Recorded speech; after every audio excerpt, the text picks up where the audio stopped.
Bobby? Yes. See, Elaine, how are you? Pretty good. Yeah, that's great. We are live at PFRN Radio, and we got a chat room just full of people. We have interactive chat here, too, Elaine. So they can ask questions and do these things later on. Good. Anyway, yeah, we're really excited about having you on the program tonight. I'm going to give it a really quick bio, and then we'll go right into it. Our guest tonight, of course, is Elaine Douglas, and she has been a UFO investigator for over 30 years, and her area of interest is in understanding the objectives of ET presence on Earth, as well as the nature of the U.S. government's response to that presence. She was a member of Imhof, the Mutual UFO Network, for 25 years as state director of Washington, D.C. and Utah. And in 1990, she was the organizer of the Operation Right to Know organization, which held street demonstrations at the White House, the Washington Post, and elsewhere, protesting UFO secrecy. In 2005, in a paper presented at the MUFON Symposium, Elaine used video evidence to prove UFOs' invisibility is a reality. Elaine has investigated many sightings reports, but early on she turned her attention to the abduction cases. And 5 years ago she founded the JAR, which is a Journal of Abduction Encounter Research, an email magazine which published 9 issues. In 3 experimentations, I'm sorry, I lost my paper here. In 3 articles in JAR, Elaine described abduction cases suggesting joint U.S. ET activity and experimentation on unwitting U.S. citizens. Elaine is a veteran of many radio and TV appearances. Notably, in 1993, she was interviewed on CNN, and in 2012, she was a guest on the Jesse Ventura Show, and interviewed on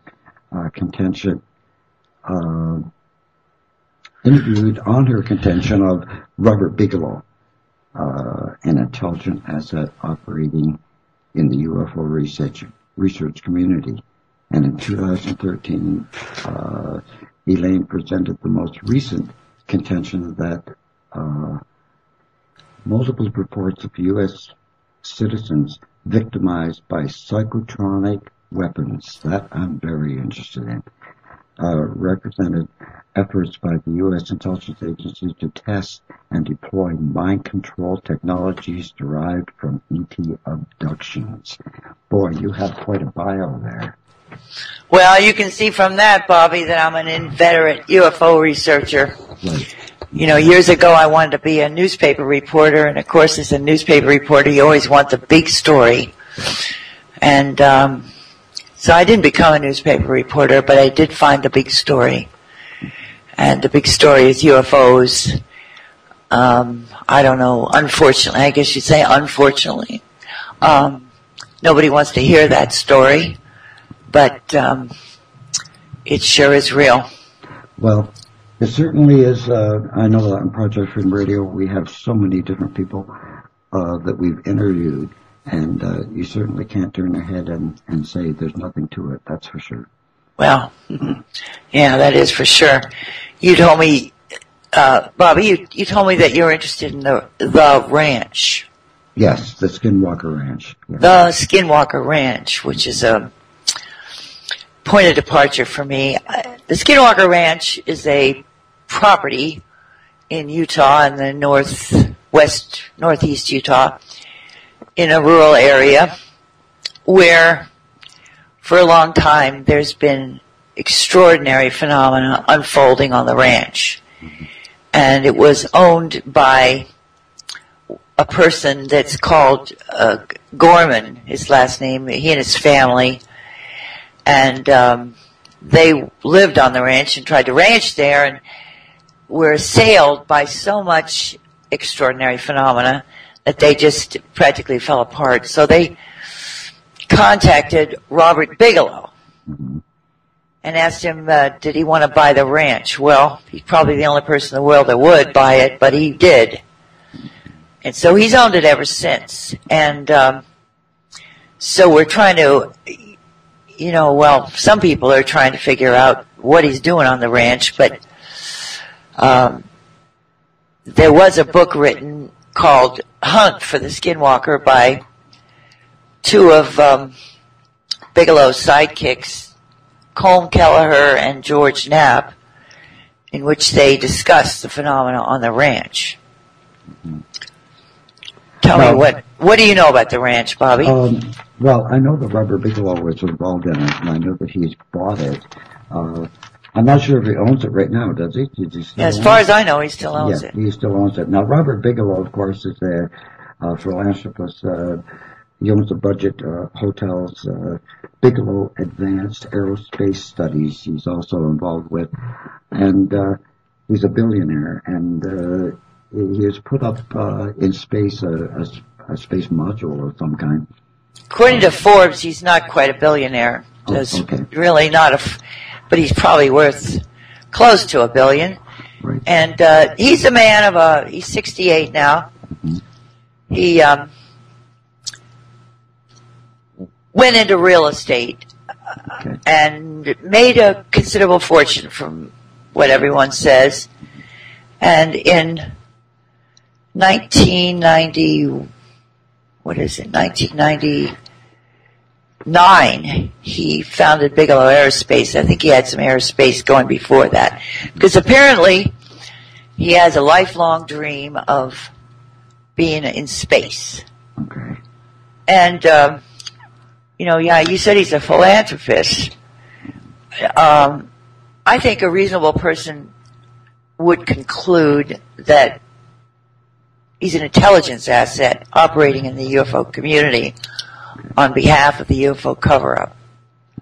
Now, as a teenager, Robert Bigelow had some sort of an encounter with ETs. Nobody knows much about it besides that, but apparently this left a lasting impression on him. And you mentioned there that I was an abduction researcher. Well, that informs a lot of what I conclude about people. The abduction phenomena is one of the major activities of ETs that have been on this planet since the 1930s. And they pick up human beings and they start to deal with them. They usually pick them up from childhood.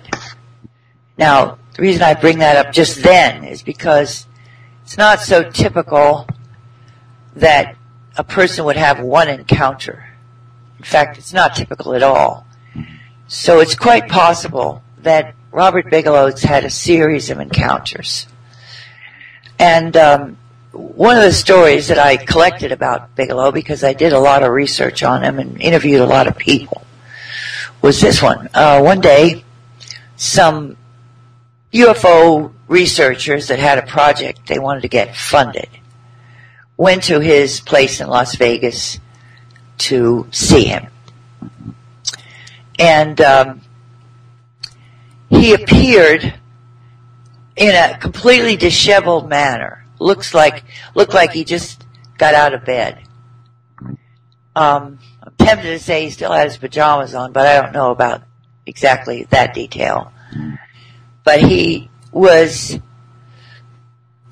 a person who's always meticulously groomed, but yet he appeared with these people, conversed with them, looking like he just got out of bed. So then after a while he says, just sit tight here, I'll be back. So he takes off and he comes back in something like a half an hour. He's meticulously groomed now. And he says to him, well, let's have lunch. Okay. But the thing is, Bobby, they'd already had lunch. Ah. They'd already had lunch with him when he was in his pajamas. So he obviously did not remember that. And that, of course, is completely abnormal behavior. And, you know, there's two possibilities. I guess he was taking a drug or he was in an altered state. Right. See?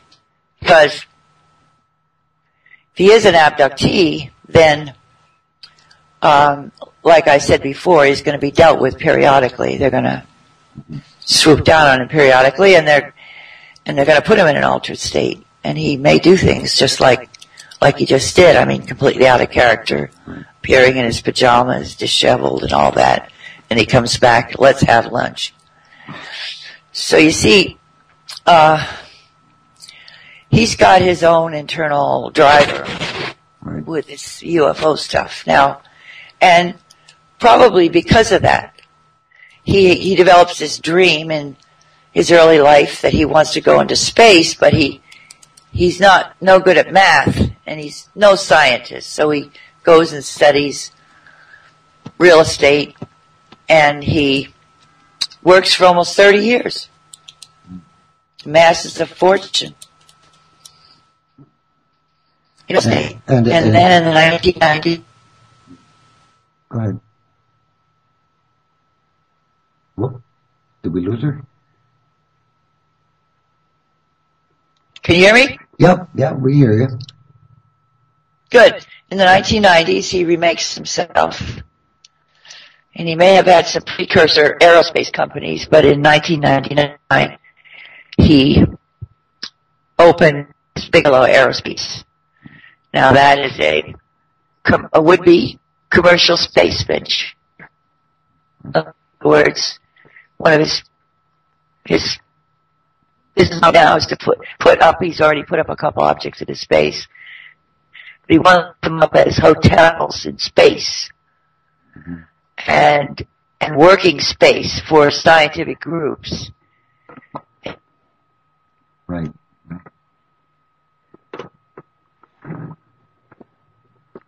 Okay. Right. So that's his overt life, partly over, not completely. But now in the meantime, what's he doing? Well, the earliest I have on him, have you heard of Robert Lazar? Yes, I have. Right. Okay, so Robert Lazar in 1998 was interviewed by George Knapp. Okay. I mentioned earlier George Knapp is one of Bigelow's sidekicks. Right. And so in 89, Knapp brings out Lazar to the television audience in Las Vegas. Mm-hmm. And Lazar tells his tale that he worked at Area 51 on alien craft that they had there, that they probably still have there. And so we have here a notation that Robert Bigelow got in with Lazar, and they started a company. I don't think it lasted very long, probably didn't go anywhere. One of the things, it's called Zeta Reticuli 1. But that's his earliest that I have in 1989, that he's now penetrating the UFO community. And when I say the UFO, yeah. How do you mean penetrating the UFO community? Do you mean something like MUFON? Well, that was MUFON is one of his latest penetrations, but I'm trying to take it back to his earliest. See, because I want to show you that he's been doing this for a long time. I see. And I don't know what happened with Lazar, but I know that Lazar is a very important figure, and Bigelow swooped down on him. You see, my contention is, basically, about Bigelow, is that he accepts assignments, shall we say, from the government. And we have to understand a few things to understand. We have to understand UFOs are real. Right. And they're the biggest national security issue imaginable. UFOs operate all over the planet at will. They go all over the sky, they're underground, they come in and out of the water, they pick up thousands of private citizens. All right? They stand over nuclear weapons facilities and turn on our nuclear missiles on and off. Okay. And so they are here. And the U.S. government has known this, known their nature, known their ET since 1947, or maybe even earlier. But it is something that we have a bureaucracy that deals with it. We call it, for lack of a better name, we call it the UFO cover-up. Right. The UFO cover-up is the deepest part of the deep state in this country. It is the very core, the very bottom of the deep state. And it operates, well, it's been we don't know, certainly don't know the extent of all they're doing. But if you just look at their overt accomplishment, the UFO cover-up has managed to keep, and the UFO issue, which is as palpable as the nose on your face. I mean, 500 reports per month come into MUFON. And yet, for 70 years, the subject of UFOs has remained fringe. I mean, one of the reasons that UFO researchers are so vulnerable to a person like Bigelow, because they're all broke. Right. There's nobody, there's nobody in the UFO research community who has any money. Mm-hmm. And that's because nobody with any pretensions, any reputation to defend would dare set foot in the UFO community. And that is a measure of how successful the public relations activities of the UFO cover-up have been. That this is a taboo subject. It won't be dealt with by anybody legitimate in science or the universities. And the press just touches it every once in a while and then drops it like a hot potato. So anybody who's in this field is a nut job by definition. All right? And for 70 years, they've managed to keep this in this status, which is a tremendous accomplishment. My hat's off to the UFO cover-up, whoever they are. Now, let's see. Where are we? We're talking about Bigelow.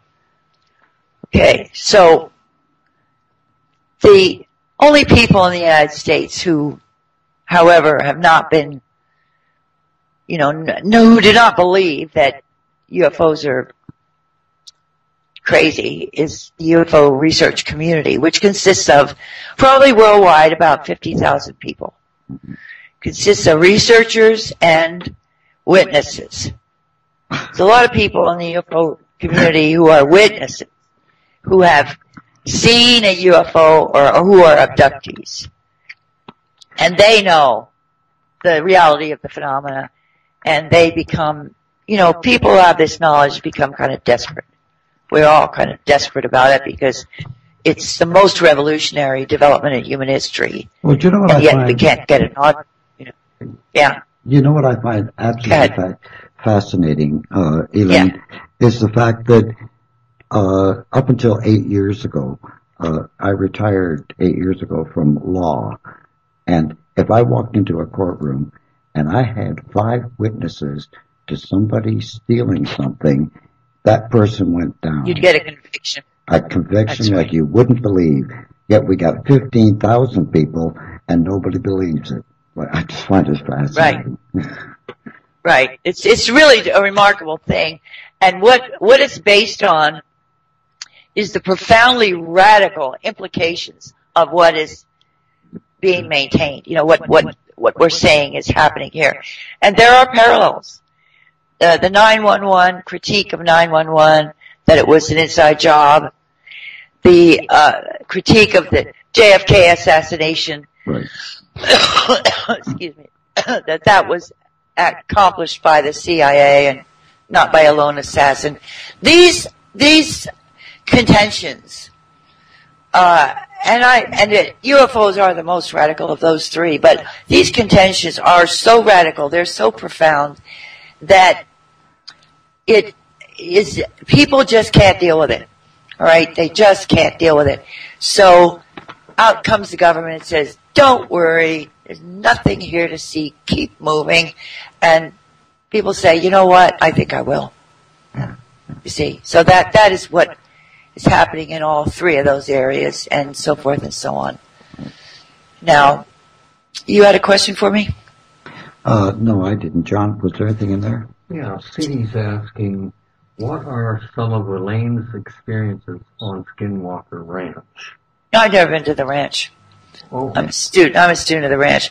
There are people who have been there, and then, of course, if you want to read, you know, the nuts and bolts of the furiously insane events on the ranch, just pick up Hunt for the Skinwalker. It tells all about it. Right.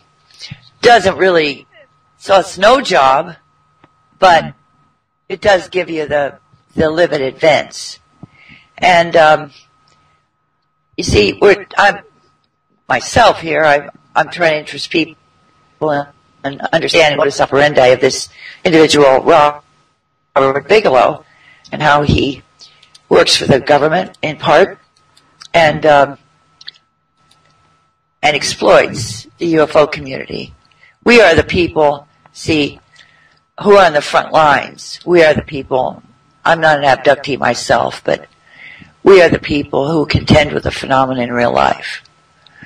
We are the ones who have to worry about whether when we go to bed at night, we're going to wake up and find an ET standing by the bed who'll float us out the window and take us up to the spaceship and show us all the babies they've made from our sperm and eggs and other very objectionable things like that. But, see, since none of it officially happened, then we're alone. We, the people, are alone with this. We have no help from the government. We have no help from anyone. And that is an identification that I make. I mean, when I made those demonstrations, I wasn't the only one who made them, but the demonstrations we had in the 1990s about UFO secrecy, what I'm seeing here is that there's titans warring. You know, there's the ETs and there's our government, if you can call our government a titan with respect to the ETs. But they're warring. You know, they're carrying on a secret war. If that's, it's a kind of a war like the Cold War. You know, and in the meantime, we're not at the table. See, we don't have a seat at the table. All we have is the UFO community. That's all we have. And it's supposed to be ours, and it's supposed to be our intelligence agency, and it's supposed to report to us and tell us at least what's going on. It's not supposed to be something that is drained by the U.S. government and controlled and exploited by the U.S. government, although I'm not surprised. Right. See, so when a Bigelow comes into our community like he does, I take great umbrage with it. Now, let's go to 1991. Okay. A lot of people have heard about the Roper poll. Bud Hopkins and Dave Jacobs, two leading abduction investigators, had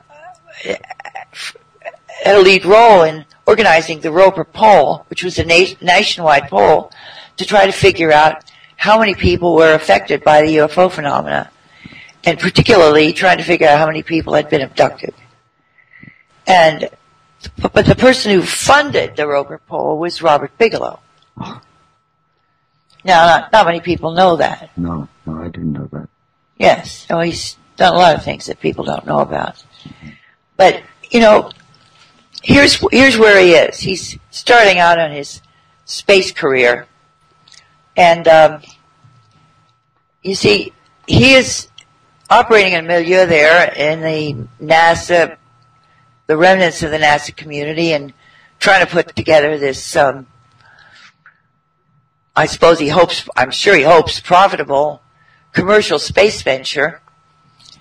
And he's got to get government contracts, and he's got to get government, shall we say, favor. You know, he's got to be a person that the government looks upon as an asset, right, in order to prosper and be a player in his activities there. And what I think has happened is that he's developed a sideline, which is to be a front for the cover-up. I halfway think that the reason he funded the Roper poll was a marketing document. To turn around and say to the government, look, 2% of Americans have been abducted. It says, I recall that's the entire population of Kansas or something like that. It's a lot of people. And this is what you're up against. He goes and tells the government, look at this. This is what you're up against. Don't you want to, you know, so what do we know now? What we know about the cover-up for a long time is they've been trying to identify who all the abductees are.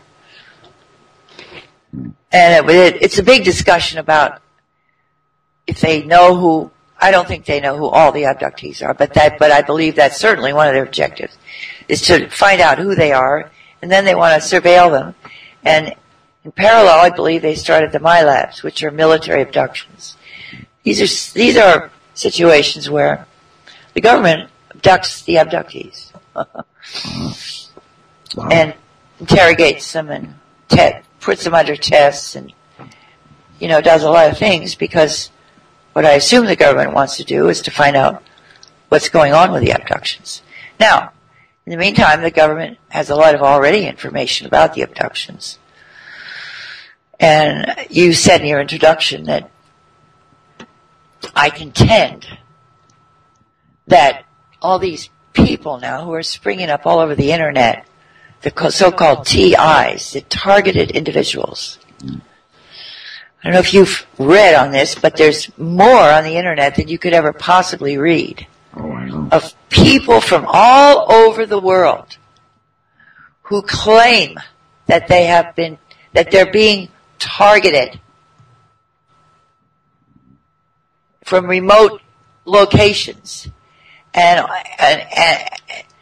things are being done to them like voices in their head. More is getting to be known now. Hello? Yeah, go ahead. More is getting to be known about. There's patents out. It's called voice to skull. These are new techniques. You see, you've heard of, I know I'm straying all over the place, but I'll bring it all together. Yeah. You've heard of MK Ultra. You've heard of the 1970s where the government was testing LSD and everything. Mm-hmm. See, what I figure is that in around the 1950s, the U.S. government discovered the abductions. And they were probably appalled by it, as we all are. But what could they do about it, you know? And so instead they decided to study it. And I do think, I'll tell you why, I do think that they have been studying mind control for since the 50s.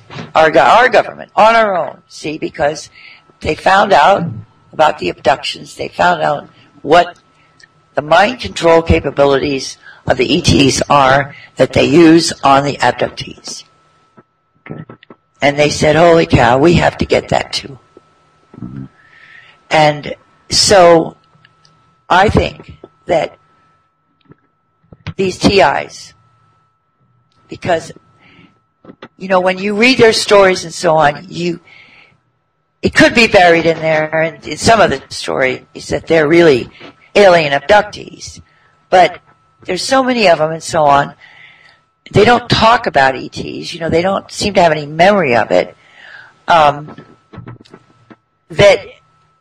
I do think that these TI people are actually the victims of U.S. intelligence agencies that are deploying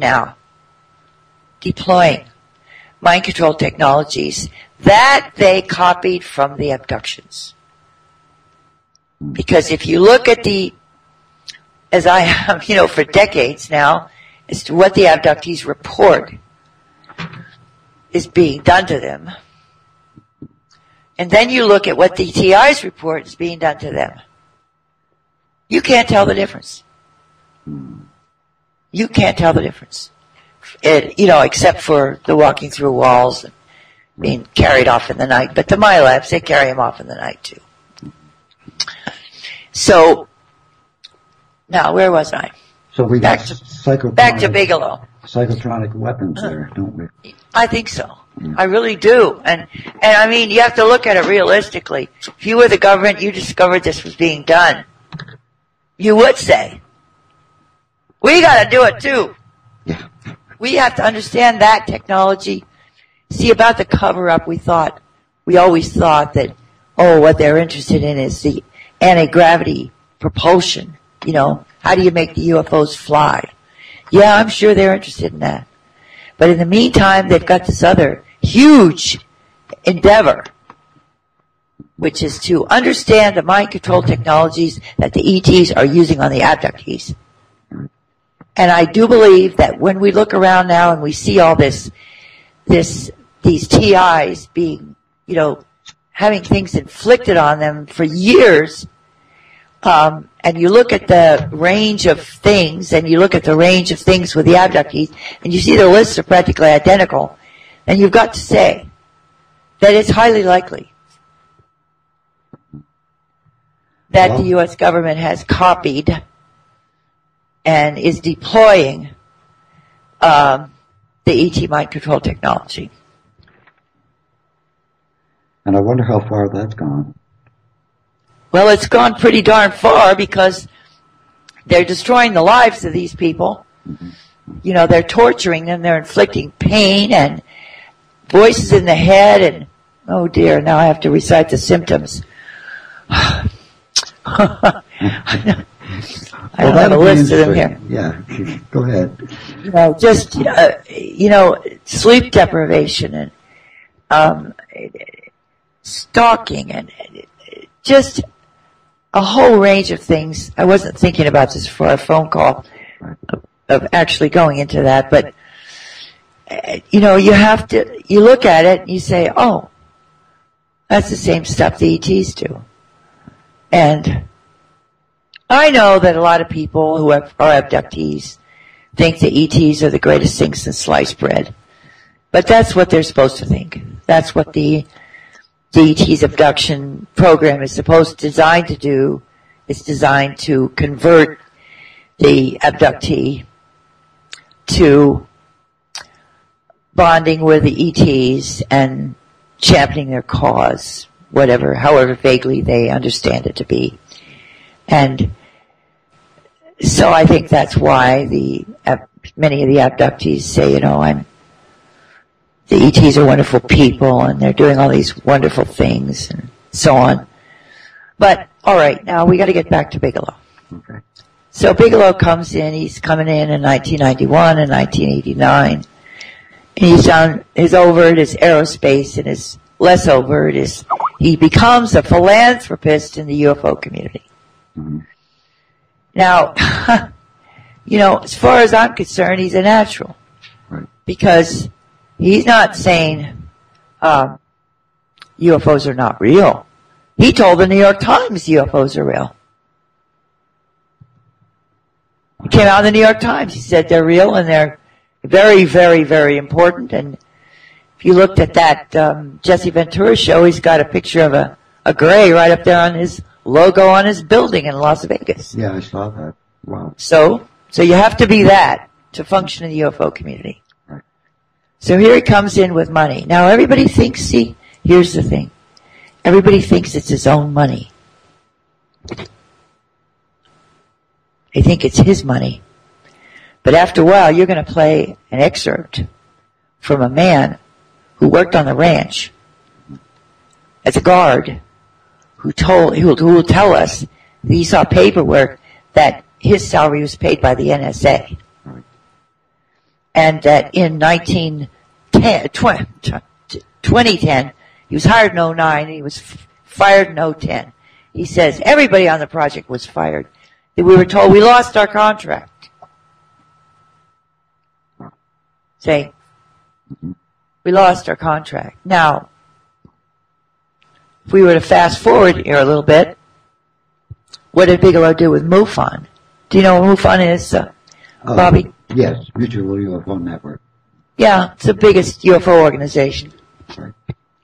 He spooked down them. It wasn't his first involvement with MUFON by any means.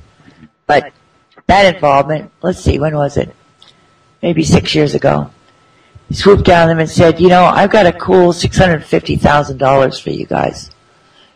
Here's what I want you to do. Okay? And MUFON was just beside itself with joy. And they set up what they call a rapid response capability, which they'd been dreaming about for years. And Bigelow funded it. Few things, problems started creeping up, though. One problem was that Bigelow was testy and I don't know if he was unreasonable, but yeah, he ended up being sufficiently discontented. He's always doing this. He starts companies and then he pulls the rug out.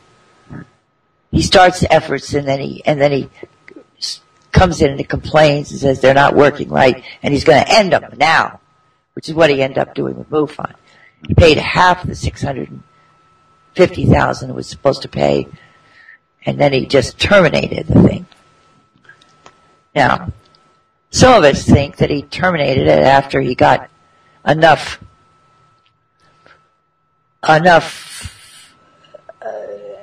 ways of getting information and controlling MUFON. He didn't have to spend the rest of the money. He bribed people in MUFON. I mean, check that out, okay? Yeah. He bribed people in MUFON. And one of them, well, at least one, the one who spoke about it, didn't accept the bribe. But I mean, just any of that is just, obviously something's wrong here. Right. The other thing that started happening was cases started disappearing. Right. And I interviewed a fellow who was a dispatcher. A dispatcher, his name was Joe D'Eduardo. He's a person who would sit on the computer for a shift. You know, they had enough money now. They paid people to have 2 8-hour shifts. Right. And the shifts were for monitoring the incoming cases, the potential STAR team. STAR team is the rapid response capability. And that was set up. And Joe D'Eduardo told me that many nights he would go to bed, he would get off at 11 o'clock, and he would see that cases had come in. And he said, well, there's nothing I can do about it overnight, so I'll take it up first thing in the morning. Well, next thing in the morning, those cases weren't there. All right? Now, a guy like the head of MUFON at that time, what was his name? It'll come to me. Says in radio interviews, he says very underminingly, he says, why would the government be interested in MUFON? You know, as though we were just a bunch of unwashed creatures of the deep. Why would the government be interested in MUFON? Well, I'll tell you why the government would be interested in MUFON. Because the U.S. government, the cover-up, would want, I mean, you have to use your head here. You know, some people say, well, they want to destroy MUFON. They don't want to destroy MUFON. MUFON is you see, our cover-up, no matter how many people they employ or all the tentacles they have everywhere, they don't have people on every street corner. Right. See, and our government needs to know what the UFO phenomenon is doing. I mean, just pretend you're a cover-up guy. You're in charge of this whole secret operation. Wouldn't one of the things you want to know be what the phenomenon is doing? Right. How it's manifesting to the American people? Right. You know, what are Americans seeing? Well, that's the first thing they want from MUFON. And people would say, well, they could just hack into our computer. They don't need to really penetrate us at all. They just need to hack into our computer, and they'll see all of our cases. That's true. Right. But what else might the government want? Here's what they might want. They might want certain cases to disappear. Okay? Because there are certain kinds of cases that come in that are reported MUFON that I have to assume the government doesn't want propagated. Doesn't want known about, doesn't want investigated, doesn't want publicized. Those cases might be, there might be several reasons for that. They might be cases that actually involve an intelligence operation of some kind. See? Don't you think that they were also collecting names, addresses, and... Yes, I do. I do, because what MUFON did was they put up a legend on their front page that said, check this box. If you don't mind, if MUFON shares your name, address, phone number, email, and everything with third parties. Okay? Now, that was put up there, I know this, was put up there for the sole purpose of sending information to Bigelow. Because I mentioned earlier that I thought probably the U.S. government wants to know who all the abductees are. Right. I mean, again, I don't want to repeat myself, but to some extent you have to use your head. And when the director of MUFON said, why would the government be interested in MUFON for? What he's trying to do is shut off your thought processes there. Now, I don't know why he did that, because I don't think MUFON was really witting. I think they were overawed by the money. But he's trying to shut off your thought process so you don't think clearly, and you don't feel empowered, and you don't feel important, and you don't realize that you have valuable information, which is all kinds of information on UFOs, trying to make you feel that you're not valuable. See, but if you don't succumb to a propaganda line like that, and you realize you have tons of information in MUFON that is of great interest. Okay, so one thing they want to know, what's being seen, how is the phenomena manifesting on, in Main Street, USA, all over the country. They want to know that. And then, what else do they want? See, because I said that if that's all they wanted, they could just tap our computers. But there's more, because they want certain cases to go away. Right. These are cases which, okay, I've got a list of reasons here, have good evidence for the reality of UFOs. They don't want any cases like that to get out. They, meaning the cover-up. Cases which might lead to publicity, lots of publicity. They don't want cases like that to get out. That cases that might be connected to an intelligence operation. And cases where they want to compromise. See, what would happen, what started to happen with MUFON's effort and the STAR team was that Chase Klutsky was one of the people in charge. She was the director of STAR team for a certain point. Right. She starts talking about cases that are compromised. Compromised means that before MUFON could get there, as fast as we were suddenly able to get around, somebody else had gotten there. There was one case where the ground was trashed. There were other cases where people would contact the witnesses and say, hello, we're MUFON. Tell us your story and don't tell anyone else. And that would be Bigelow, all right? That would be Bigelow's investigators. Because what he has as his investigators are former CIA and former FBI. All right? So they know how to intimidate. And it's just like years ago, if you got a good photo, somebody would come to your door and say, oh, the government would like to see your photo. We want to study it, and then we'll get it back to you. And then when you would go to get it back, they'd say, oh, I'm sorry, it's lost. It's these kinds of operations. So we have operations where, when I say there could be an intelligence operation, I mean that. Because I know people who are under surveillance by the ETs and by the government. and who have been taken by the ETs and handed over to the government. So I know that there are certain individuals who are being treated by both sides in a cooperative, I guess, activity. So you see, there's a great deal of this. So those are some of the reasons for penetrating MUFON. Now, MUFON was not the only penetration by any means. I mean, right there in Canada, for example, are you familiar with the name Brian Vike? No, I'm not, actually. Oh, well, Brian Vike is a fellow.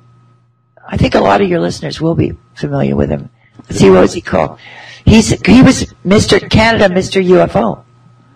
He was a go-to guy in Canada for a long time, until about 3 years ago. 3 years ago, Bigelow bought Brian's website and all his records. All right? Now, take a guy like Peter Davenport.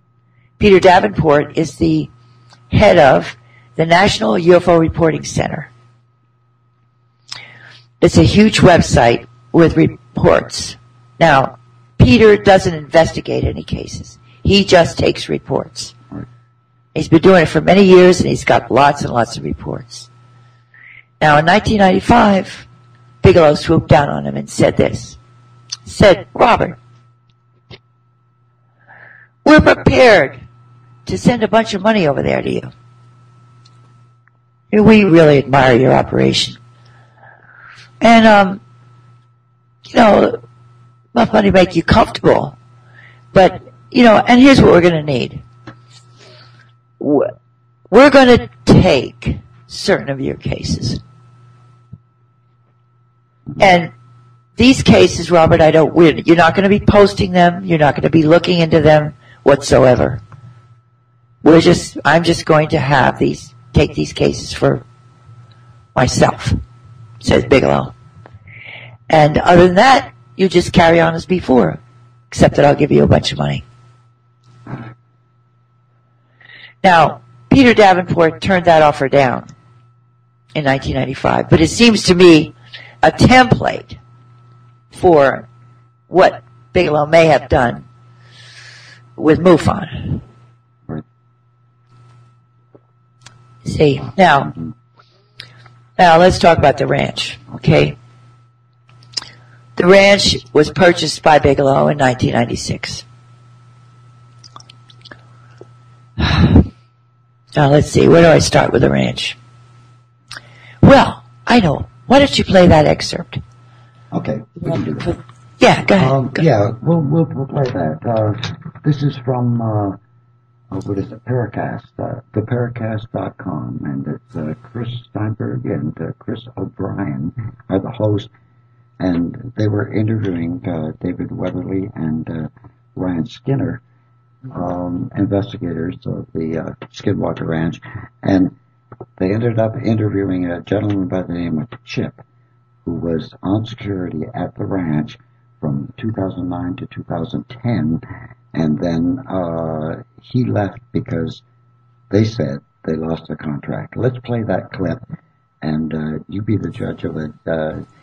Let's see if I can get it up here. There we go. Takes a second for it to come in. And it's most of what Chip had to say about the rent. You'll find it very interesting about halfway through when he starts talking about who paid him. This is taking way too long to come in. A little bit of a technical glitch, but we'll get there. I have faith in you, Bobby. Yeah. I have no idea why that. Oh, here we are. Okay. I couldn't see it, but I see it coming. And it's just loading now, and I think here we go. It's Gene and Chris. We've got Chip. He's a Sherman Ranch insider there, handling security, and has some things to tell. Of course, we can't release his real name. We also have David Weatherly and Ryan Skinner. We got more questions of Chip. We want to answer that one that you started in the last. Oh, yeah. The military people, they did come out. I can't remember the exact. I know one of them was a general, and there was 3 others, and there was a female, but I don't remember their ranks. I don't know their name. They didn't come out when I was actually out there. I heard it about some other guys. But I don't know what exactly happened. Nobody really was told what exactly happened. But there was an incident, and military people freaked out.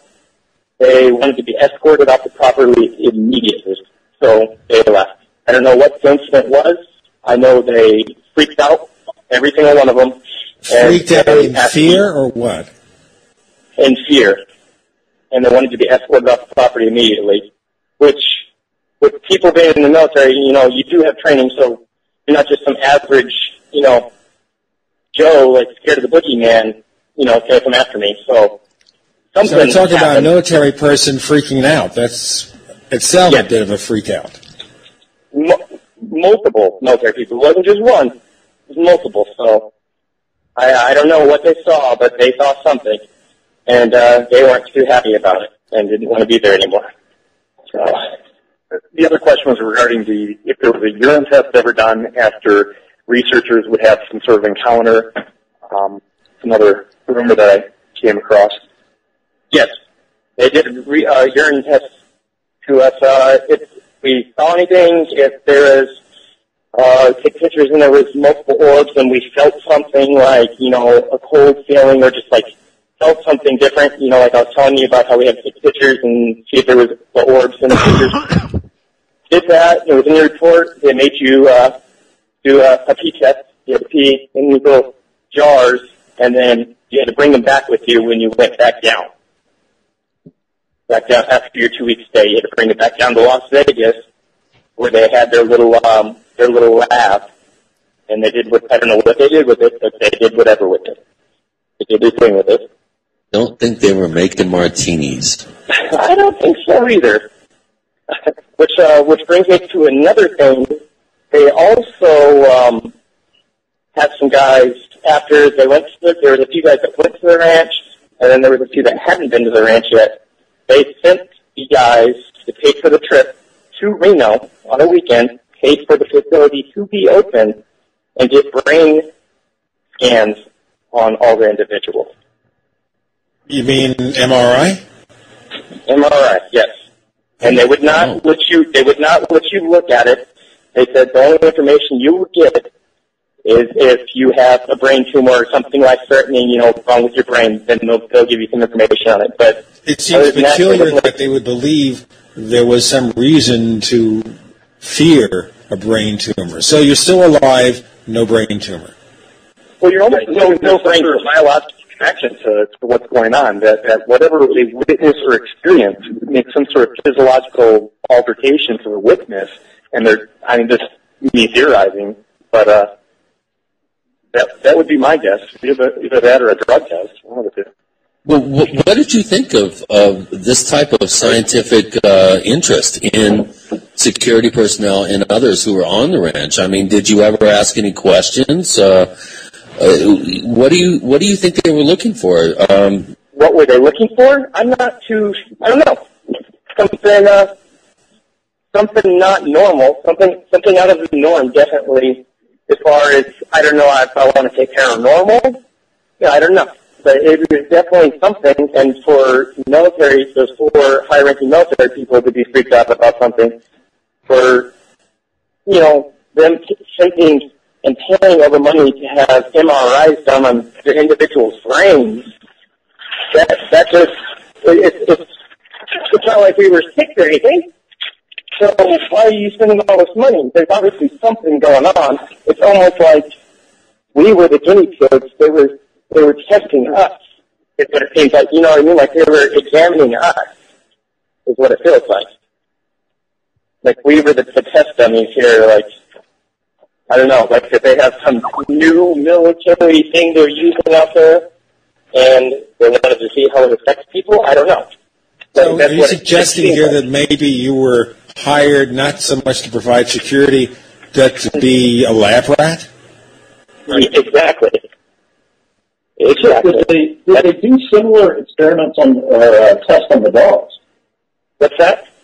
Do you know if they did similar tests on the dogs that you guys carried?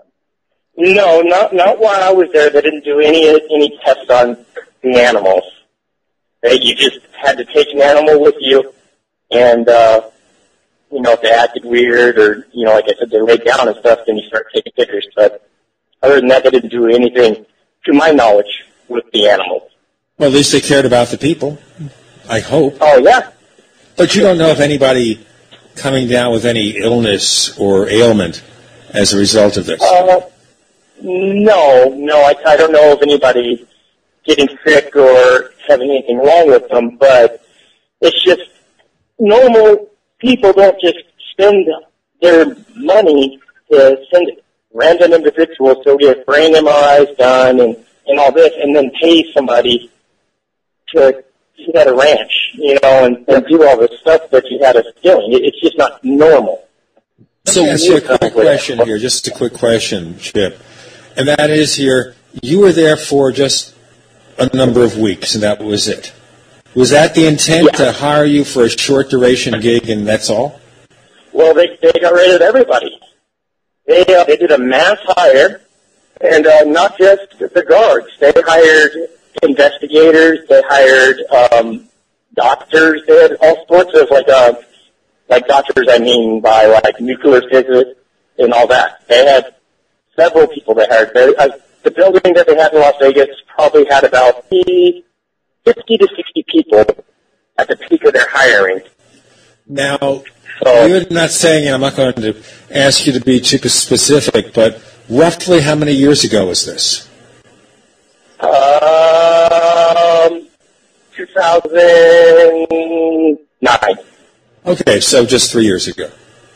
2009, 2009 and 2010. They laid everybody off in 2010.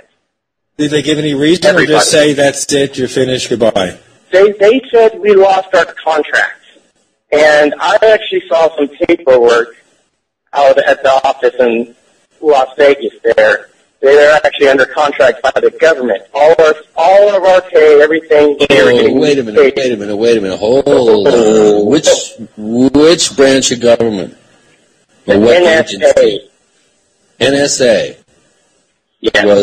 Was covering paychecks and payroll for personnel monitoring. This is what we've seen forever. All right, Chip, I'm going to ask you a really serious question here, and understand it's done because it's the kind of thing we have to ask, and that is, if we asked you to prove in some fashion, and it could be for our eyes only, for your eyes only, like the song, just for us to see, prove that you were actually employed by these people, would you be prepared to show that evidence? Yes. Okay. So maybe we can work that out and report back to our listeners. Are you talking about by the NSA or by... Whatever documentation you have that you can show us, in confidence, it's fine, to demonstrate that you actually work for the Sherman Ranch or...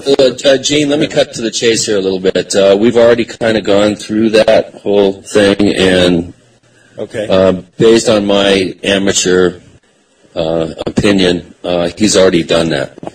Okay, so you'll vouch for his statements about being employed by these people?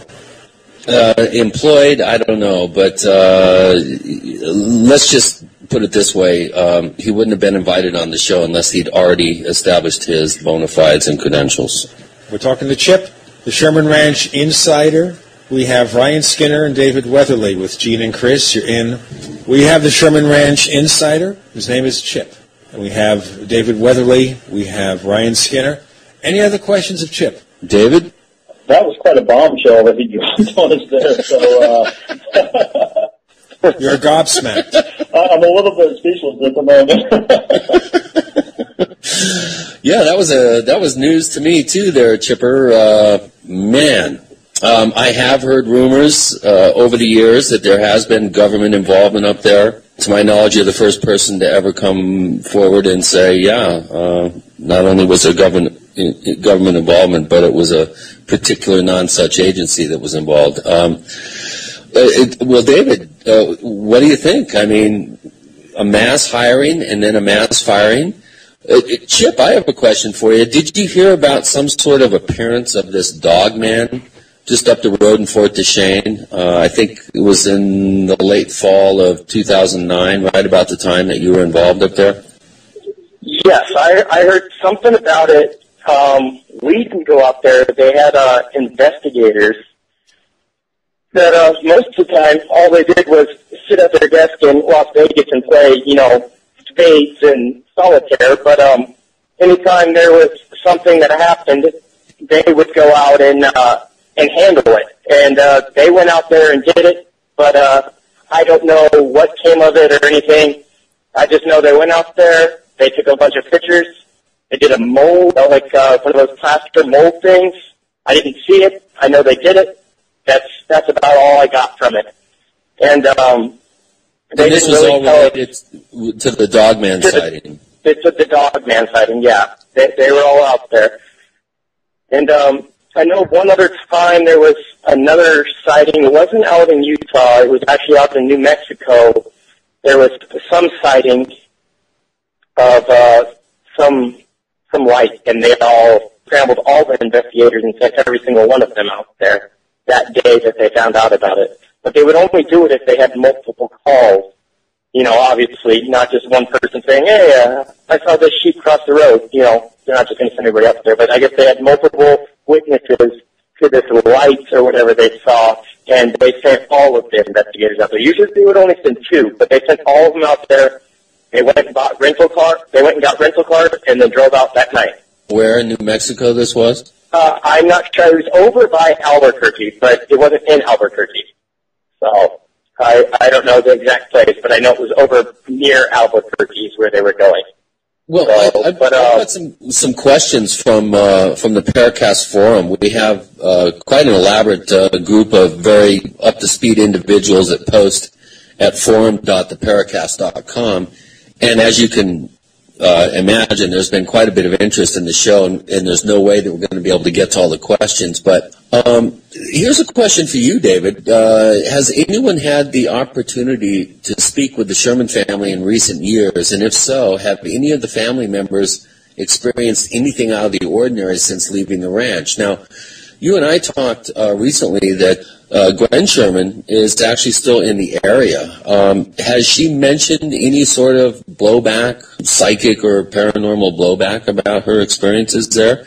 How's she doing? Not that I've heard recently.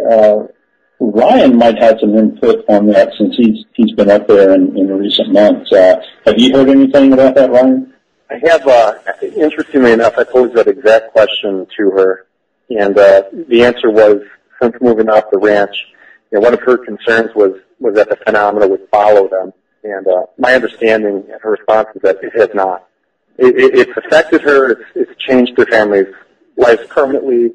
It's something they'll never forget. But my understanding is it is not something that has followed the family. It seems to be rooted at the ranch. We're talking to the Sherman Ranch insider. His name is Chip, or at least that's the name he'll be known by on the show. We have David Wetterly and Ryan Skinner, both investigators, and Christopher O'Brien, who does lots of stuff, right, Chris? I've been known to do a thing or two. We've got some more questions. Okay, are you still with us, Elaine? I can hear you. Can you hear me? Yeah, hear you perfectly. Good. So what'd you get out of that, Bobby? Oh, I got an awful lot out of it, but what I'll tell you what we're going to do right now is take a quick break, because it's past the top of the hour. And we'll give people a chance to get their popcorn and Coca-Cola or whatever they want to drink and take a little bit of a break. So we'll be back in about 5 minutes with Elaine Douglas here live on PFRN.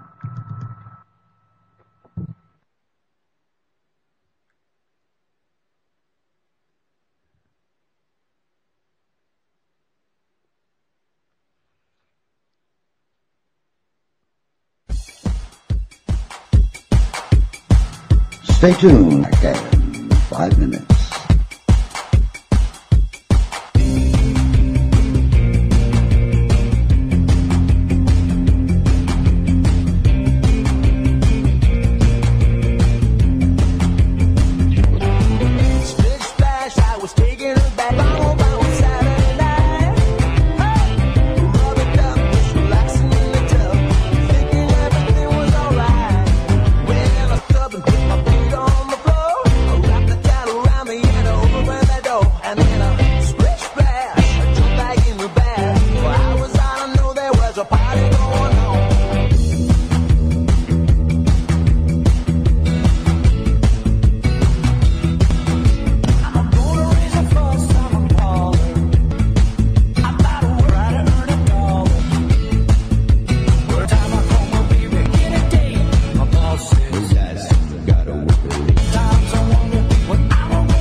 Gracious, great balls of fire.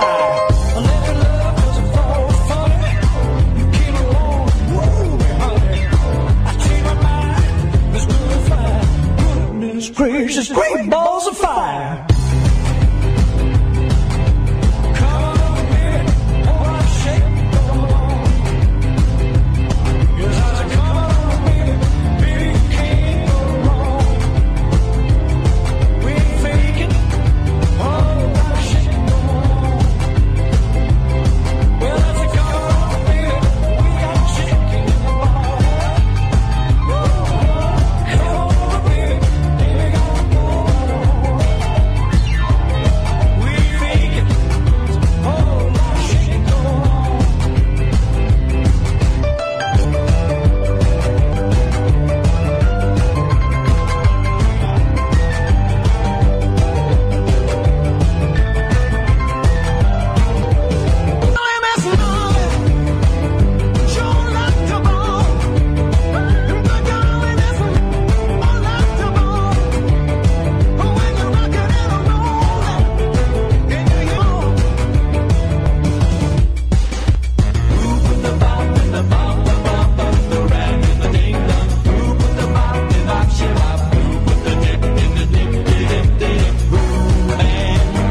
And we are live at Project Written Radio with Elaine Douglas. And yes, Elaine, it is very, very fascinating. I'm sure you're still with us. I can hear you, Bobby. Good. Yeah, what I was getting out of that was I found it very fascinating, the fact that Mr. Bigelow owns the Skinwalker Ranch, yet the NSA is involved in paying these people to do security for them. Well, it's not clear they were doing security. Are you with us? Lost her. Okay, I think we lost you for a minute. You did. Can you hear me now? Yep, yeah, we hear you now. Go ahead. All right. Yeah, they were being tested to see if there was any physiological impacts on them. Right.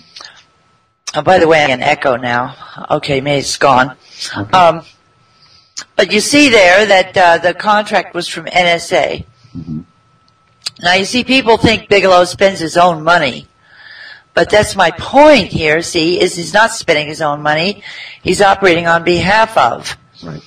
Now, Dr. Roger Lear told me, I don't know if you know his name or not, but he told me that the contract with MUFON, the one that was supposed to be for $650 and ended up for $350, was an Air Force contract.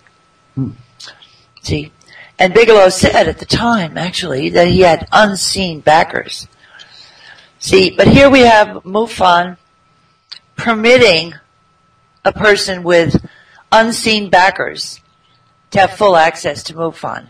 And that was imprudent, to put it mildly. See, what I'm saying is that Bigelow is acting on behalf of the government in order, I suppose, to achieve two purposes. One, his own interest, and also to curry favor with the government. Because here's the thing. The government might want to interact with people. But they can't do it wearing their own name tags. Yeah, true. See, they can't come to you and say, well, we're with the FBI, because they can't do that, because officially the U.S. government has absolutely no interest in UFOs. And basically, Bigelow, I think, has contempt for UFO researchers. We're the product. His job is to get our information and put some of us out of business. I'll give you a couple examples. A leading crop circle researcher told me this story. See, what Bigelow does is he offers people jobs. He gives them jobs, or he either gives them a job or he says he might give them a job. So with this crop circle researcher, he invites them out to his Las Vegas offices, and he shows them an empty office and says, see, there's that could be yours. I see. That desk, that room, that office, that could be yours. Now, of course, you have to sign a non-disclosure agreement, because everything you do with Bigelow has a non-disclosure agreement attached to it. But so here's this crop circle researcher. He says, that office could be yours. And then he says, you think about it, and we'll pay you a visit out at your place.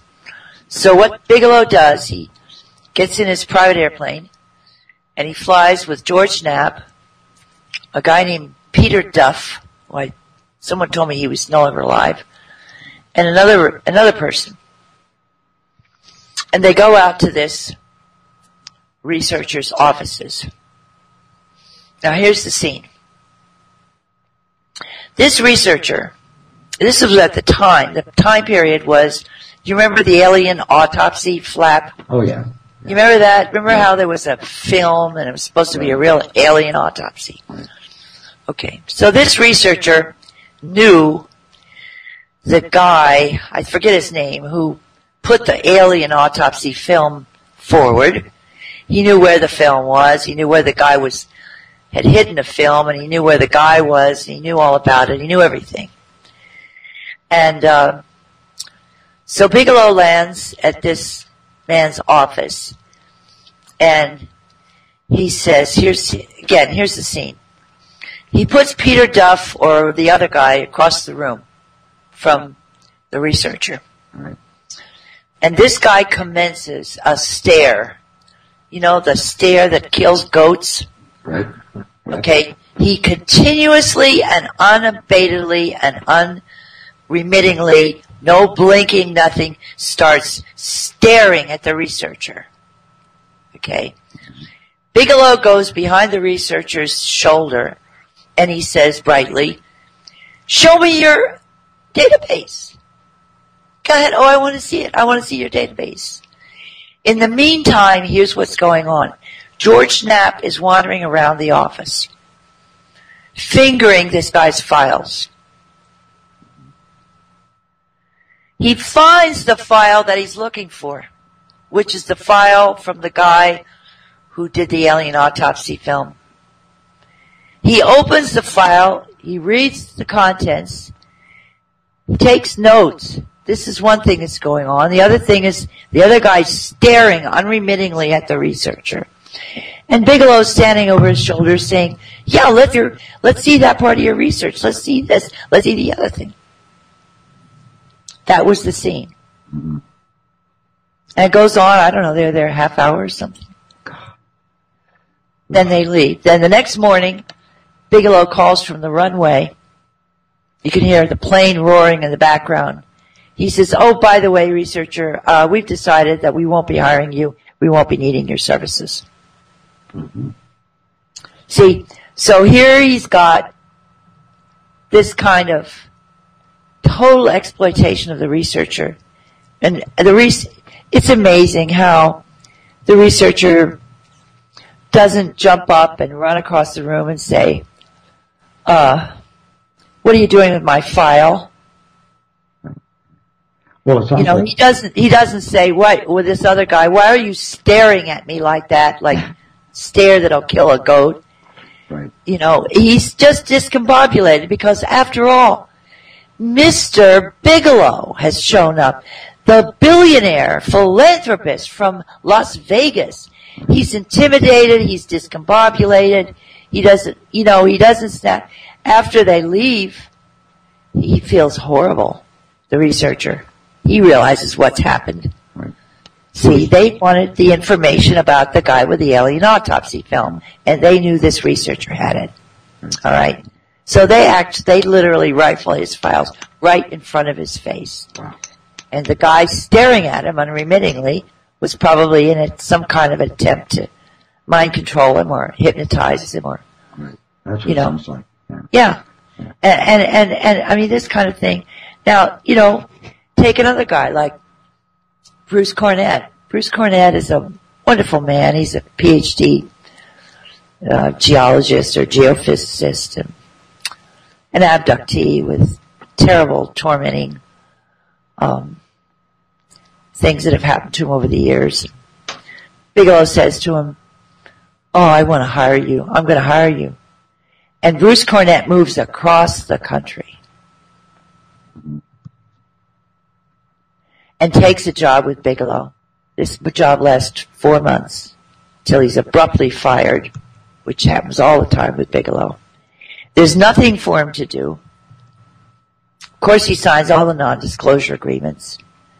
Bigelow tells him, well, if you write anything, it's my property while you're working for me. And here's what else happens. When he gets there, when he moves across country, he needs to buy a car. Bruce does. Right.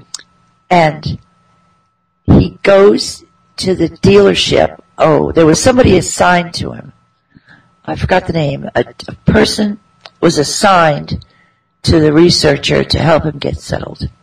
So apparently he told the researcher what car dealership, what car he wanted. So he goes to the car dealership to maybe buy the car. And when he gets there, there's a salesman there. And the salesman is very solicitous and says, oh, you don't want that car. This is the car you want. You want this other car. And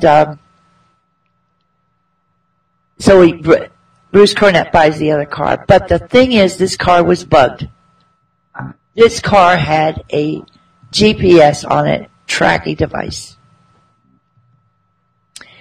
And the next day, Bruce goes back to the car dealership to pay for the car or something. And he asks for the same salesman. And they say, we don't have anybody working here by that name. Now, I don't recall, it's in my notes, I don't recall how Bruce came to understand that the car had a GPS tracking device in it. I know it's in my notes, it's quite understandable, but I forgot exactly what that detail is. But, you see, and so Bruce works there for 4 months doing nothing. Like Chip on the tape was talking about the scientists are playing solitaire. This is government science. You don't know why you're there. You just do what they tell you to do and so on. But when you look at a case like Bruce Cornett, what was done to him, he's just cut loose at the end of 4 months. Sorry, we don't need you anymore. Goodbye. Yeah, it sounds like MK Ultra type of stuff. So what Bigelow does is he goes around, if there's a researcher that they have some interest in, then he insinuates himself with that researcher by either making false promises or actually hiring the person, and gets the non-disclosure agreement. It just goes on and on. There's a man named John Edwards who lives out in New Mexico. He has a farm. It's a lot like the ranch. Right. It's full of phenomena. Bigelow sent 2 vans out there for 2 weeks, full of electronic equipment, interviewed him, did all kinds of tests all over the ranch, this other guy's ranch, John Edwards. You don't do that kind of thing unless somebody's paying for it. Right. So the Air Force paid for the MUFON contract. The NSA paid for what was going on at the ranch. And this is what Bigelow is. And, you know, to me, he's not a philanthropist. He's an intelligence asset.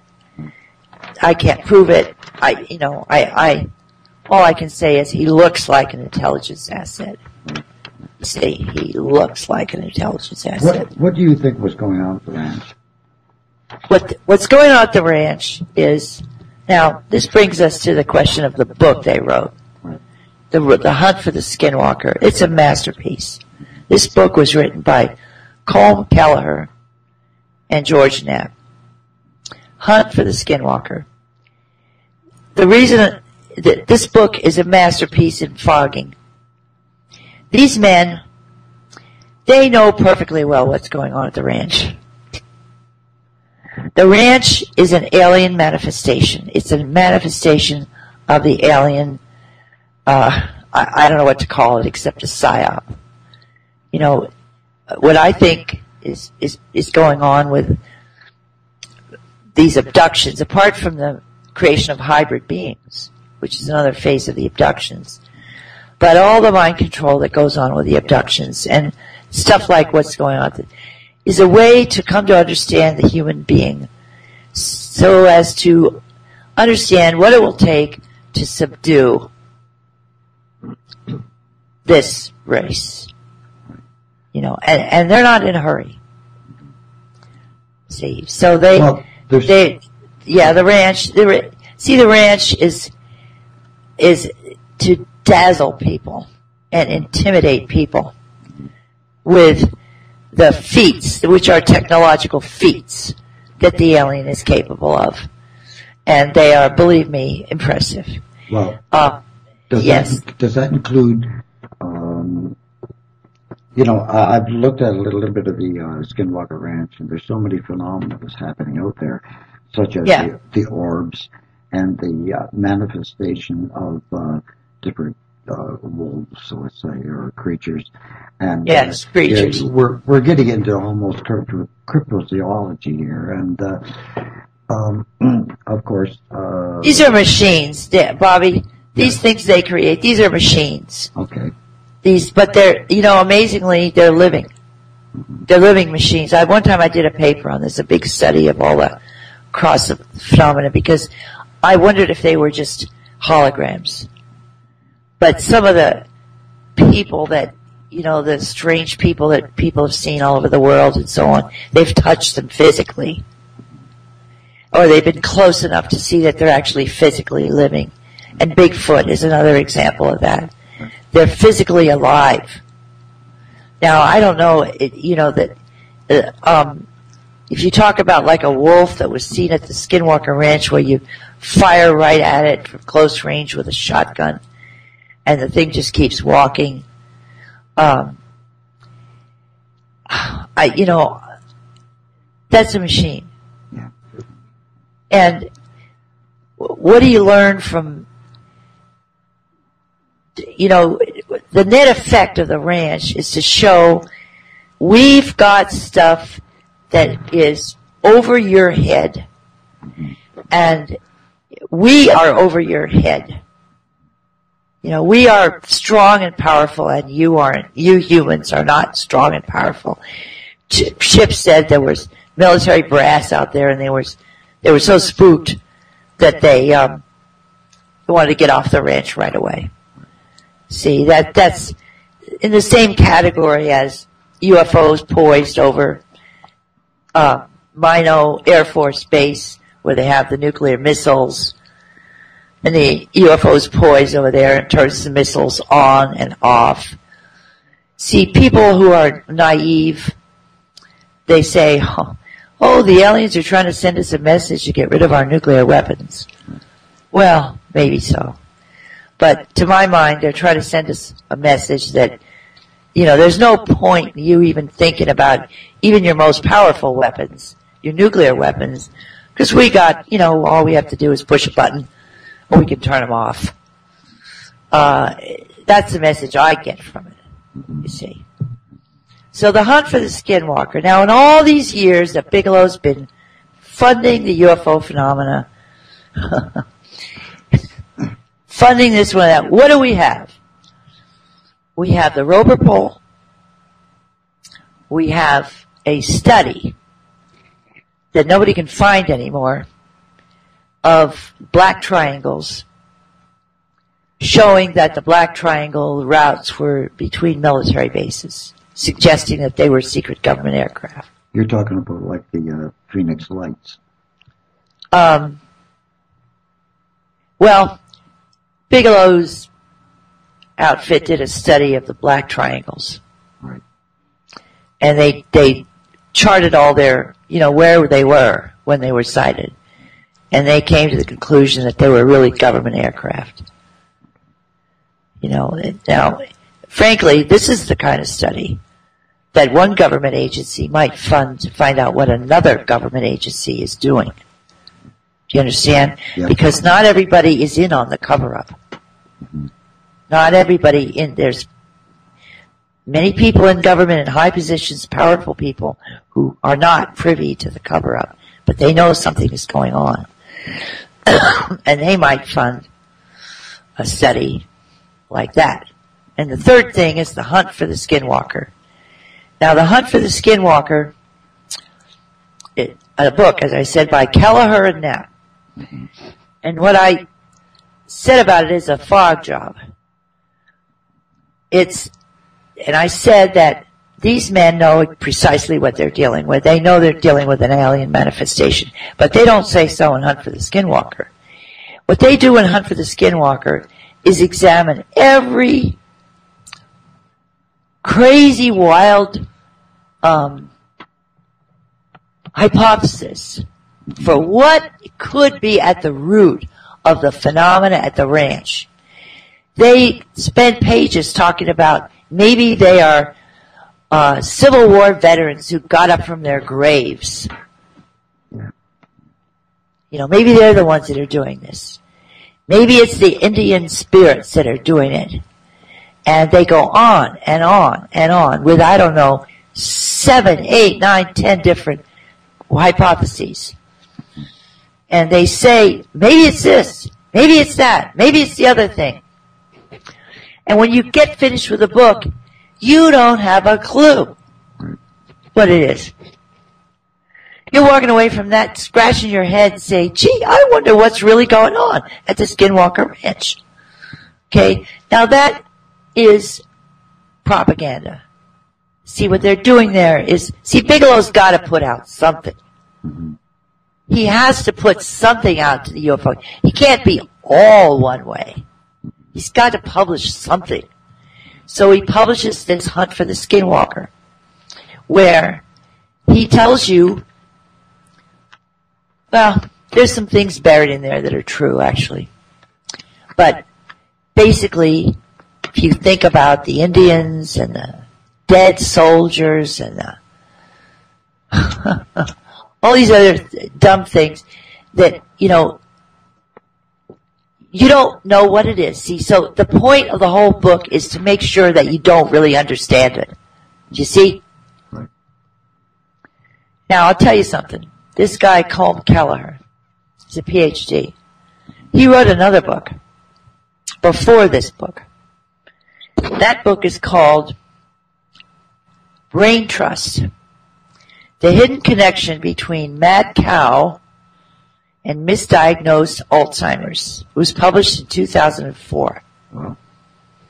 Now that book is a broad indictment of the U.S. government saying that there are very dangerous organisms in our meat called prions, which if you eat one of them, you will get very sick and probably die. and they are in our meat, and the government doesn't want us to know about it, okay? Now, there is a ready audience for this kind of thing. This kind of indictment of the government. And you know yourself that there's millions of people who just lab up these books about what the government is doing to us. But here's the kicker, okay, about this other book, the book Brain Trust. He says, and oh, by the way, Colm Keller says, after telling you all about how the prions are in the meat and the government and this and that, he says, by the way, I think that the cattle mutilations are really done by the U.S. government to get the meat and test it and see if there's any prions in it. Now, that is absurd.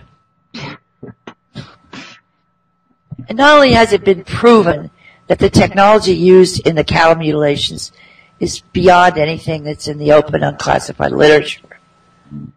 Not only that, but the government doesn't need to go on people's ranches and steal their cattle and mutilate them and all to test the meat. Yeah, that's for sure. We have a Department of Agriculture that will do that if they wanted to do that. So, you see, the way I read that book, the book by Colm Keller, Brain Trust, Hidden Connection Between Mad Cow and Misdiagnosed Alzheimer's, is that the real purpose of that book was to drop the idea that the government is doing the cattle mutilations. I see. Because whoever paid for that book to be written, their point of view was, oh, the cattle mutilations, that's the aliens, and we're worried that the ranchers are going to really rise up in arms. You know, we need to diffuse this somehow. You know, and I don't say the book made a huge impact, but the point is, it's more propaganda. Now, let's look at a guy like John Alexander, who's another one of Bigelow's sidekicks. Right. John Alexander is a retired Air Force colonel who was involved with, let's see, well, he's famous for being involved in non-lethal weapons. When I think he worked with Stubblebine. So John Alexander wanders around with Bigelow. And if you see any pictures of him, you know, all the pictures they print of John Alexander are 30 years old, and he's in his full dress Air Force colonel uniform. His 30-year-old pictures. Now here's his latest book. I wish the heck I could remember the title of it. John Alexander, what the heck is the title of his book? A very recent book. It's got a lot of play, a lot of interviews and stuff like that. Here's his story. John Alexander says, you know what? He says, I got a lot of contacts. After all, I'm a former Air Force colonel. I got a lot of contacts, and I combed through the entire U.S. military and intelligence establishment. And I couldn't find a trace of the cover-up. I didn't uncover one single tiny little shred that told me that the U.S. government is witting about UFOs, has secret programs dealing. Not a bit. He says, so I reached the conclusion that the U.S. government isn't paying the slightest attention to UFOs. They just are oblivious. They don't even know about UFOs. And my feeling about UFOs, says John Alexander, is they're real. But I don't know what they are. And you know what else? They must not be important. Because as far as I can tell, and I have a lot of contacts, nobody in the U.S. government is paying the slightest attention to them. Now you see, That's all. That's total propaganda. And that's what the Bigelow operation is designed to, what they do is they have several missions. They're trying to neutralize some researchers. They try to control some information in the UFO community. They're trying to put out, they're trying to establish their bona fides. I mean, it's nauseating when you look around and see people that have dealt with Bigelow, or not that have dealt with him, but people like Imhof on board. How they fawn over him. They're just a bunch of, oh, Mr. Bigelow this, Mr. Bigelow that. I have MUFON documents that say, from Wall Andrews or somebody like that says, in my opinion, Robert Bigelow is the most ethical person I have ever met. So in other words, they're completely intimidated by him and overawed and turned into a bunch of sycophants. And I think that as far as the MUFON contract is concerned, the real Air Force contract, that the board of MUFON, see, James Carrion, who was the director at that time, then they finally eased him out, he writes, I told the MUFON board that I thought a government agency was behind BASS, BASS being the acronym for Bigelow's, one of his research organizations. I told them that I thought a government agency was behind it, and they wouldn't hear of it.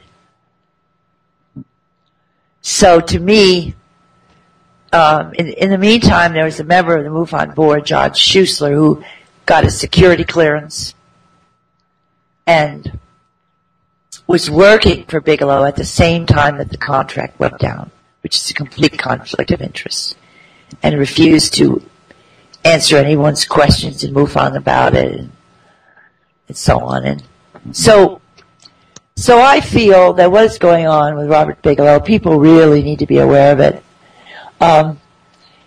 is that he's pursuing his own internal drivers as well as currying favor.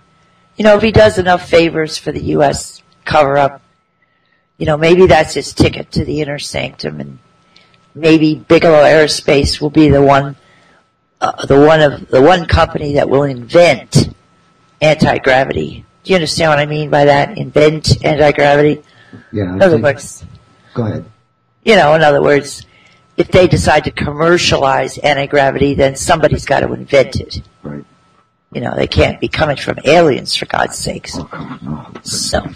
So maybe Bigelow will get to be the one to invent it. Mm-hmm. And lots of things like that he needs and wants for his business. So that's how I see him. And as for the ranch, it's a real phenomena, and that's the real story, of course, is who the ETs are and what the heck they're trying to do and things like that. Right. Go ahead. You got any questions for me? Just there's so many different, they almost look paranormal, the stuff that's going on out there. What does that mean, paranormal? What's the meaning of that word? I mean like apparitions, and I saw different videos. I don't know how much truth there is in them, but it was different of a 10-year-old boy or something running through the kitchen. I remember seeing that. And that looked to me like a paranormal experience. It was like a ghost that was running through, and they chased it into a shed or something, and it turned into a wolf or whatever. Yes, you see the ET technology, God knows how they do it, but they have tremendous capabilities, to put it mildly. I mean, on that radio program, at the end of it, one of the researchers tells a story about how he and a colleague were poised. They were like a mile from the ranch or something, and they were observing the ranch from a great distance. And they started seeing all the orbs. And then, finally, the orbs saw them. And all their footage just, evaporated off the camera, by the way. But the orbs, so couple of the orbs speed over to where they are. Right. and there's lights going on and off in the orb, and then all of a sudden there's a gray fog, a ball of dense gray fog, and then the fog just melts away, and there's a wolf standing there. Well, that's pretty amazing technology, but that's what it is. Right. It's technology. You know, it's not God, it's not an angel, it's not, you know, it's not a dead spirit, it's technology, it's alien technology, that's what it is. At least that's what I think it is. Other people have their views. Yeah, I tend to agree with you there. It's think of Big see anything. That wolf, in fact, I think it got quite close to that gentleman. I don't know if it was David or Ryan, but it was in 5 feet, and it looked very solid. It wasn't, a holograph of any kind. You mean the wolf that that fellow saw? Yeah, right. Yeah, this, by the way, for listeners, this is not the same wolf that. Oh, okay. There's other wolves in the Skinwalker account. Right. One of them is the wolf that the family sees, right. And that wolf is the one they tried to shoot with a gun and couldn't kill it. Right. But this other wolf is the researcher, totally different group of researchers. This wolf materialized out of the gray fog. Another thing that you read in the Skinwalker book is they repeat over and over again that the strange phenomena at the ranch has been, quote, documented for 15 generations. Wow. Now, I really have a problem with a scientist writing a statement like that. You know, documented means that there are documents. Mm-hmm. And what he's referring to is the Indian legends. Oh, the legends, okay. Okay, that's what he's talking about. Yeah, well, that's and he says, yeah, and he says documented for 15 generations. Well, you know, the reason for pushing this idea that the ET phenomena has been here forever. Okay, you find this all over the community in various forms. This has been going on for generations. This has been going on for thousands of years. This has been going on for hundreds of years. This has been going on for 15 generations. When you tell people that something has been going on for a long, long time, that diffuses the significance of it. Mm-hmm. Mm-hmm. You see, it turns it, well, if we've been experiencing this for hundreds of years, well, if we've been experiencing this for thousands, then it must be benign. Right. You know, there must be nothing wrong with it. It must be a good thing or a harmless thing or not a thing to worry about, not a thing to see, because what it really is, what the Skinwalker Ranch is, look, everything that happens at the Skinwalker Ranch, which is concentrated there, you can look through the abduction literature and find all these kinds of phenomena scattered all over the place. Not continuous and not in one place, but in the lives of people who have been exposed to the phenomena are all kinds of miracles, all right? So what is happening at the Skinwalker Ranch is not any different than what the phenomena is doing all over the planet in smaller doses. And the terrorization is also not any different, because there's certain episodes in the UFO literature where a family has been terrorized. There's a famous episode from that in Kentucky, I think it is, or I can't remember the name of the incident. It was like 30 years ago, where something seems to land and then it all swarms over the house of these beings, and they're in the house and they start. It doesn't make any difference. You know, they shoot and the beings are unfazed, and the beings are crawling up on the roof, and they're hanging down from the windows, and they're banging on the doors, and this goes on for a day and a half. And you got to ask, what are they trying to do? But all I can tell you is that it's we try to find words. Words somehow tame things that we don't understand. They do, So I call that a psyops. Okay, looks like my power's going down. I had to turn my plug-in thing here.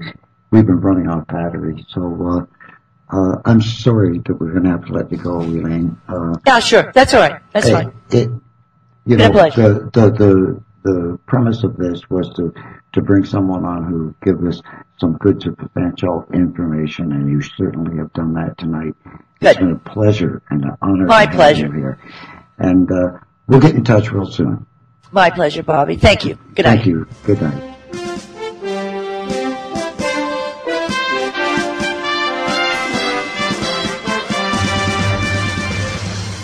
You told me, Bobby, you told me that you're interested in the ranch.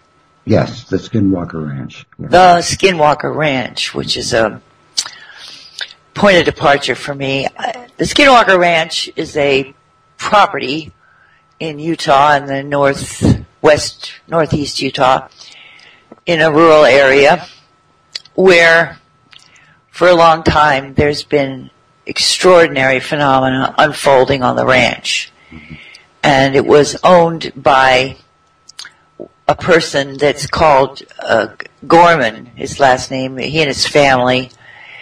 And they lived on the ranch and tried to ranch there and were assailed by so much extraordinary phenomena that they just practically fell apart. So they contacted Robert Bigelow and asked him, did he want to buy the ranch? Well, he's probably the only person in the world that would buy it, but he did. And so he's owned it ever since. And so we're trying to, some people are trying to figure out what he's doing on the ranch, but there was a book written called Hunt for the Skinwalker by two of Bigelow's sidekicks, Colm Kelleher and George Knapp, in which they discuss the phenomena on the ranch. Tell me, what do you know about the ranch, Bobby? Well, I know that Robert Bigelow was involved in it, and I know that he's bought it. I'm not sure if he owns it right now, does he? As far as I know, he still owns it. He still owns it. Now, Robert Bigelow, of course, is a philanthropist. He owns a budget hotels, Bigelow Advanced Aerospace Studies he's also involved with. And he's a billionaire, and he has put up in space a space module of some kind. According to Forbes, he's not quite a billionaire. Okay. Really not but he's probably worth close to $1 billion. Right. And he's a man he's 68 now. Mm-hmm. He went into real estate and made a considerable fortune from what everyone says. And in 1999, he founded Bigelow Aerospace. I think he had some aerospace going before that. Because apparently he has a lifelong dream of being in space. Okay. And, you said he's a philanthropist. I think a reasonable person would conclude that he's an intelligence asset operating in the UFO community on behalf of the UFO cover-up. Now, as a teenager, Robert Bigelow had some sort of an encounter with ETs. Nobody knows much about it besides that, but apparently this left a lasting impression on him. And you mentioned there that I was an abduction researcher. Well, that informs a lot of what I conclude about people. The abduction phenomena is one of the major activities of ETs that have been on this planet since the 1930s. And they pick up human beings and they start to deal with them. They usually pick them up from childhood. Now, the reason I bring that up just then is because it's not so typical that a person would have one encounter. In fact, it's not typical at all. So it's quite possible that Robert Bigelow's had a series of encounters. And one of the stories that I collected about Bigelow, because I did a lot of research on him and interviewed a lot of people, was this one. One day, some UFO researchers that had a project they wanted to get funded went to his place in Las Vegas to see him. And he appeared in a completely disheveled manner. Looked like he just got out of bed. I'm tempted to say he still had his pajamas on, but I don't know about exactly that detail. But he's a person who's always meticulously groomed, but yet he appeared with these people, conversed with them, looking like he just got out of bed. So then after a while he says, just sit tight here, I'll be back. So he takes off and he comes back in something like a half an hour. He's meticulously groomed now. And he says to him, well, let's have lunch. Okay. But the thing is, Bobby, they'd already had lunch. They'd already had lunch with him when he was in his pajamas. So he obviously did not remember that. And that, of course, is completely abnormal behavior. And, there's two possibilities. I guess he was taking a drug or he was in an altered state. Right. See? Because if he is an abductee, then, like I said before, he's going to be dealt with periodically. They're going to swoop down on him periodically, and they're going to put him in an altered state. And he may do things just like he just did. I mean, completely out of character, appearing in his pajamas, disheveled and all that. And he comes back, let's have lunch. So you see, he's got his own internal driver with this UFO stuff now. And probably because of that, he develops this dream in his early life that he wants to go into space, but he's no good at math, and he's no scientist. So he goes and studies real estate, and he works for almost 30 years. Amasses a fortune. And then in the 1990s. Go ahead. Whoop. Did we lose her? Can you hear me? Yep, we hear you. Good. In the 1990s, he remakes himself. And he may have had some precursor aerospace companies, but in 1999, he opened Bigelow Aerospace. Now that is a would-be commercial space venture. In other words, one of his business now is to put up, he's already put up a couple objects into space. But he wants them up as hotels in space. And working space for scientific groups. Right.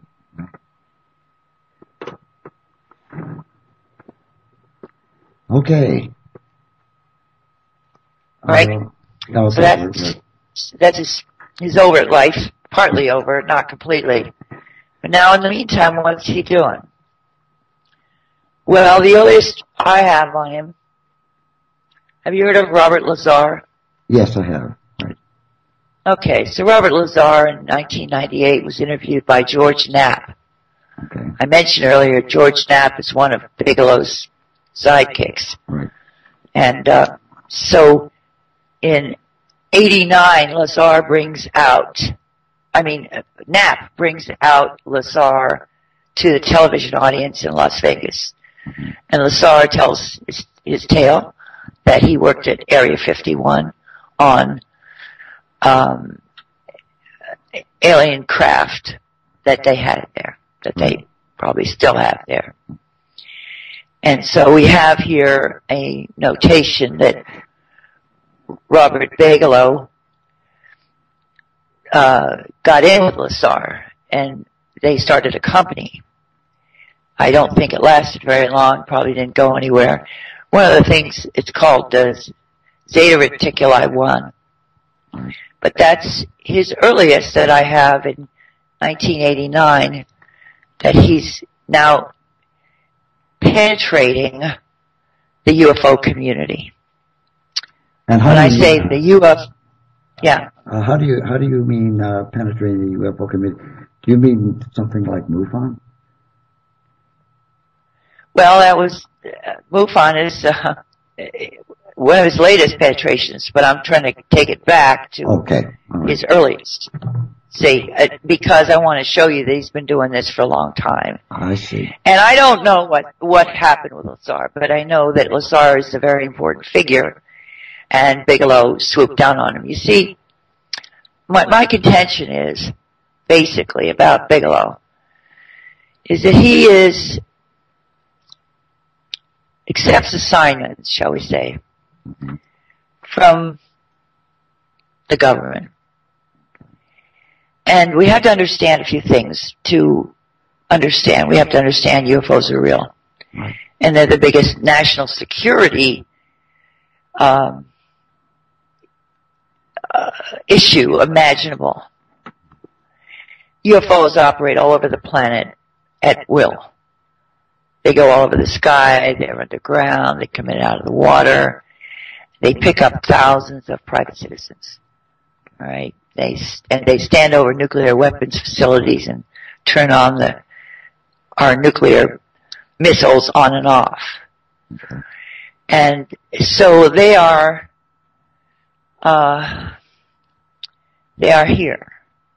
And the U.S. government has known this, known their nature, known their ET since 1947,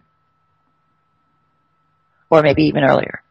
But it is something that we have a bureaucracy that deals with it. We call it, for lack of a better name, we call it the UFO cover-up. Right. The UFO cover-up is the deepest part of the deep state in this country. It is the very core, the very bottom of the deep state. And it operates, well, it's been we don't know, certainly don't know the extent of all they're doing. But if you just look at their overt accomplishment, the UFO cover-up has managed to keep, and the UFO issue, which is as palpable as the nose on your face. I mean, 500 reports per month come into MUFON. And yet, for 70 years, the subject of UFOs has remained fringe. I mean, one of the reasons that UFO researchers are so vulnerable to a person like Bigelow, because they're all broke. Right. There's nobody in the UFO research community who has any money. Mm-hmm. And that's because nobody with any pretensions, any reputation to defend would dare set foot in the UFO community. And that is a measure of how successful the public relations activities of the UFO cover-up have been. That this is a taboo subject. It won't be dealt with by anybody legitimate in science or the universities. And the press just touches it every once in a while and then drops it like a hot potato. So anybody who's in this field is a nut job by definition. All right? And for 70 years, they've managed to keep this in this status, which is a tremendous accomplishment. My hat's off to the UFO cover-up, whoever they are. Now, let's see. Where are we? We're talking about Bigelow. Okay, so the only people in the United States who however, have not been, who do not believe that UFOs are crazy is the UFO research community, which consists of probably worldwide about 50,000 people. Consists of researchers and witnesses. There's a lot of people in the UFO community who are witnesses, who have seen a UFO or who are abductees. And they know the reality of the phenomena, and they become, people who have this knowledge become kind of desperate. We're all kind of desperate about it because it's the most revolutionary development in human history. Well, do you know what and I yet find? we can't get it on. Yeah. You know what I find absolutely fascinating, Elaine, is the fact that up until 8 years ago, I retired 8 years ago from law, and if I walked into a courtroom and I had 5 witnesses to somebody stealing something, that person went down. You'd get a conviction. A conviction That's like you wouldn't believe. Yet we got 15,000 people and nobody believes it. Well, I just find it fascinating. Right. It's really a remarkable thing. And what it's based on is the profoundly radical implications of what is being maintained. What we're saying is happening here. And there are parallels. The 911 critique of 911, that it was an inside job. The critique of the JFK assassination. Right. Excuse me. that was accomplished by the CIA and not by a lone assassin. These contentions, UFOs are the most radical of those three, but these contentions are so radical, they're so profound, that people just can't deal with it. All right? They just can't deal with it. So out comes the government and says, don't worry, there's nothing here to see, keep moving. And people say, you know what, I think I will. You see? So that is what is happening in all three of those areas, and so forth and so on.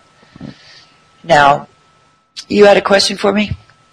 No, I didn't. John, was there anything in there? Yeah, CD's asking, what are some of Elaine's experiences on Skinwalker Ranch? No, I've never been to the ranch. Oh. I'm a student of the ranch. There are people who have been there, and then, of course, if you want to read, the nuts and bolts of the furiously insane events on the ranch, just pick up Hunt for the Skinwalker. It tells all about it. Right. Doesn't really, so it's no job, but it does give you the livid events. And, you see,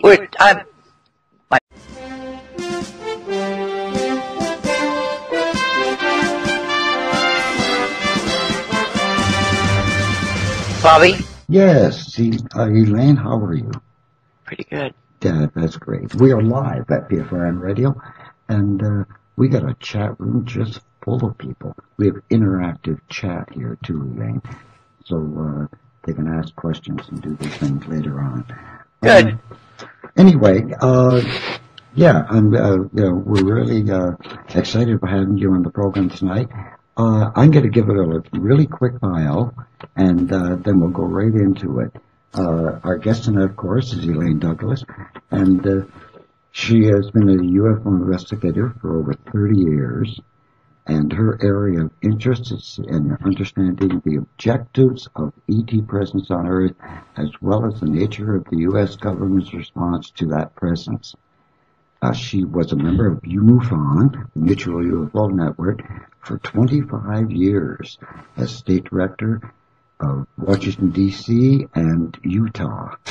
And in 1990, she was the organizer of the Operation Right to Know organization, which held street demonstrations at the White House, the Washington Post, and elsewhere, protesting UFO secrecy. In 2005, in a paper presented at the MUFON Symposium, Elaine used video evidence to prove UFOs and visibility is a reality. Elaine has investigated many sighting reports, but early on, she turned her attention to the abduction cases. And 5 years ago, she founded the JAR, which is a Journal of Abduction Encounter Research, an email magazine which published 9 issues. In 3 experimentations, I lost my paper here. In 3 articles in JAR, Elaine described abduction cases suggesting joint U.S. ET activity and experimentation on unwitting U.S. citizens. Elaine is a veteran of many radio and TV appearances. Notably, in 1993, she was interviewed on CNN, and in 2012, she was a guest on the Jesse Ventura Show and interviewed on